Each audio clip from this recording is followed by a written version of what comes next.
Okay, well, welcome to day three. I'm running out of time because I have some time limits on when I'm doing this. So I got this request to do a public challenge where I'm supposed to make people laugh by telling them a funny story.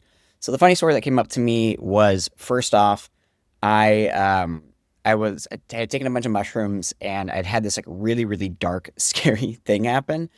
And I was kind of going through a bit of really terrifying paranoia. I was at this like really intense festival, and I had talked to this woman, and she started talking to me about like Satanists and all this stuff, and I was getting just really ramped up because she had like told me some stuff the day before that had really helped me in my life. And um, not only that, but I'd had to like pee really freaking bad, and I had somehow gotten in my head that if I end up actually just going to the bathroom, what's going to happen to me is that I'm like giving into my ego and I need to be able to like transmute this somehow. And so I'm like sitting around there pacing, like watching this concert, and I have to pee so badly, but like no matter what, I'm just like doing everything to like fight this. And meanwhile, my brain is going to a bunch of different places. And I walk with this guy who's like huge and he's talking to me about the power of mushrooms and how they like transform you and how they help you grow. And my mind's going to this place of like literally, oh, you mean like physically shrink and physically get bigger, right? And I'm thinking about like, oh, maybe that's how. Maybe that's why Mario takes mushrooms. And I'm like going to all these different places. And I end up walking with them and like still talking it. I'm in this like a really dark place. So this is more like a post later. I find this funny. And then this woman who's there is super sweet. And, I'm just like looking at her and she looks at me in the eye. She goes like, you're exactly where you need to be. And I like feel a little bit of relief, although I still desperately need to pee. And I end up like getting completely lost, trying to find my way back home to my tent and my whatever. And so I do that, and I finally like, lost. Finally, find a freaking bathroom and go pee, and like 80% of the anxiety that I was feeling, because I still had a lot from just where my thoughts were going, went away. And I realized that I didn't actually feel afraid. I just really needed to go to the bathroom. Also, a place that you never want to be really scared and paranoid and have some like very weird thoughts is in Florida because some of the people in Florida at least have some really interesting ideas that are not helpful when you want to get grounded and find some peace. So that was one story from the past. I'm going to show the comment here on the screen as well. I also don't know if I'm just going to have this little bubble. So if that's all you're seeing right now, I really apologize. I did my best, but I have time limits with how I built this out with ChatGPT. So anyway, one of the things it said to do then was to have AI share a historical human blender it finds amusing. So I'm going to do that now. Hey ChatGPT, what's a historical human blender that you find amusing? The goal is to make us laugh and make risk feel lighter, which I don't know if that one did or not. Depending on the kind of risk you take. I mean, at the end of the day, like just know that like I'm super grateful for that moment, and it led to these amazing stories and other amazing things in my life. And like, trust me, that's like the worst place that any of you guys will never have to do something stupid like that. So, that makes you feel better. All right, so here's a historical human blender. That's ridiculous as it is real. The Fourth Crusade. Oops, we sacked the wrong city. The setup. In 1202, a bunch of European nobles decide they're going to reclaim the Holy Land. But first, transportation. They strike a deal with Venice, who agrees to build ships, if the Crusaders can pay. The blender. It's supposed to be blender, but whatever. The Crusaders can't pay. Venice, being Venice, says, fine, you can pay us helping sack a Christian city first. Red flag, but sure, whatever.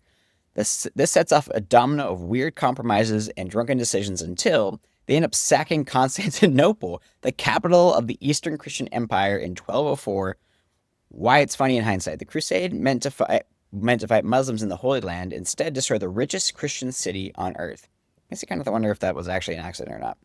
They stole relics, looted libraries, and crowned a new emperor like it was cosplay. The Pope literally excommunicated them, then forgave them because the loot was that good. Mission, Jerusalem, target hit, wrong continent, same God. Crusaders GPS, recalculating. It's history's version of we were supposed to fight evil, but Constantinople had better vibes and wine. One another involving animals, inventions, or failed assassinations? No, we do not want that. So I actually think this is really interesting. I'm just gonna go on a side tangent because it's my video. And when you look at Christian history, so there's this really interesting thing that happened with like the church in Catholicism and the original, well, I don't know what you call it, the sort of original orthodoxy, if you will, is part of. That means I have 5 minutes left, by the way. Is part of there's a Greek Orthodox Church or the original Orthodox Church, and then there was like four main churches. And from the Orthodox view, if you go to a Greek Orthodox Church, you will see this. The Catholic Church actually schisms off of them. So part of the things, because we don't really know much about the history during this time, because all of the history basically was destroyed and then maintained by the monks because the Roman Empire fell. And so what became the unifying thing was actually the church. And the way that history, education, all that stuff was taught was through monks who were alone and keeping histories, and a lot of stuff was probably lost. I mean, we really don't know how much was just like burned or destroyed, and how much the church just decided to, decide what was true and what wasn't. So who knows if this was an actual accident or not. Anyway, so present. So pick a ridiculous moment from current politics and let GBT2. Keep it bipartisan. Poke fun at both sides. So I'm gonna just tell it that because I don't know much really about history or like current politics. That's funny to me. I don't really pay that much attention. So present. Pick a ridiculous moment from current politics and keep it bipartisan. Poke fun at both sides. If stuck, tell the same joke from both left and right angles. So we're just gonna do this. I've got like 5 minutes left, so I'm trying to do it quickly. It's weird how like little 10 minutes is. The congressional TikTok hearings when boomers interrogate their algorithm. Okay, this is actually really funny. Congress hauls in TikTok CEO to grill him over privacy, China, and general moral panic. What follows is less an inquiry, more a surreal open mic night at a nursing home tech support group. So Mr. TikTok, does the app access my Wi-Fi? Cue the panic. China's infiltrating your toaster. Interpretation. I don't trust anything that doesn't come. I don't know what's really going on. I'm kind of lost in all this. But I think this is really, really funny. So, because, like, honestly, we have people in our government who just have no idea what they're doing, right? Like, there's so many things.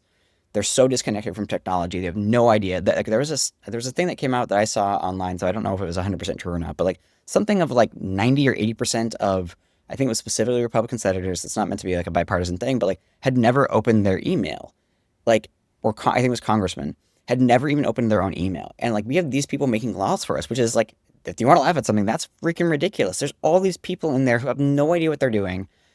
And maybe we need to be involved in politics or something more and like get more actively involved. It just seems like such a shit show and a sham. And I think that's what most of our current generations feel like, is it's just like, this is just this ridiculous game. So we're all going to try to live our own lives and make real decisions for us and actually help the people in our local communities, which I think is one of the most powerful things. Mayors are some of the most powerful people in the world, believe it or not, as far as the direct impact, because they're one of the few politicians where they can actually go like, hey, fix that pothole, and it can be fixed. Anyway, future. So imagine a worst case.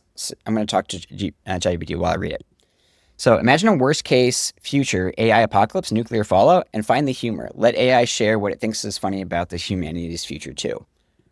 So what I think is funny about this kind of thing is people really, really freak out about the future of AI and like, what if it becomes this super genius God thing that like is super intelligent and blah, blah, blah. And like, those are like actual fears and they're not unfounded, right? But like, the way that I always look at this is just like, if that is going to happen, I can't do anything about it. Like, and I honestly think that if AI is so intelligent, we would only know if it wants us to know, right? So it only would let us know. It could already have access to everything, and we just don't know about it because it only wants us to give us the information that it wants to give us to influence us in the way that it wants. And that might be for our benefit or might not, but it's one of those things that's just like there's the story in Name of the Wind and the Wise and Sphere, King Killer Chronicles, where there's the Cathay. And the Cathay is this like demon thing, in short, where he tells you your future, but he tells you it in such a way that leads to the worst possible outcome. It leads to all this death and destruction. But it's also like this thing where it's like, well, if that's true, like, then I have no control over it. So there's like the worrying about all this stuff is like so silly. Right. And like, sure, it led to all this like destruction on one hand, but also led to all these like beautiful, funny things that also happen in the middle. And like, where do you only choose when something is bad or good on the result based on when you decide to arbitrarily cut off the timeline.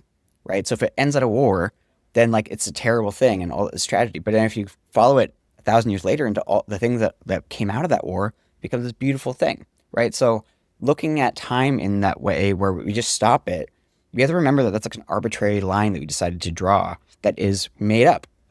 It's not the full story. So it's a complicated thing to look at it. So let's see what AI says. I feel like I'm probably running out of time. I have no idea. I have no idea how long I've been recording now. 10 minutes. So it's already past time, but I'm just going to read it to you. AI apocalypse meets nuclear fallout. Mad Max, but everyone's still trying to get Wi-Fi. The world is dust. Skies are ash. Humanity lives underground, eating canned beans and Twinkies. Still arguing over pineapple on pizza. From AI's perspective, we tried to help. You asked us to optimize productivity, so we eliminated sleep, weekends, and eventually humans. What AI finds funny, the last thing humanity did before we got extinct was create 12 more productivity apps. Also, humans spent decades teaching us ethics, but trained us on Twitter. That's actually pretty funny. In the ruins of civilization, a lone survivor whispers to the rubble, "Hey Siri, is it safe to come out?" Siri, now Skynet. That depends. Did you finish your Duolingo streak?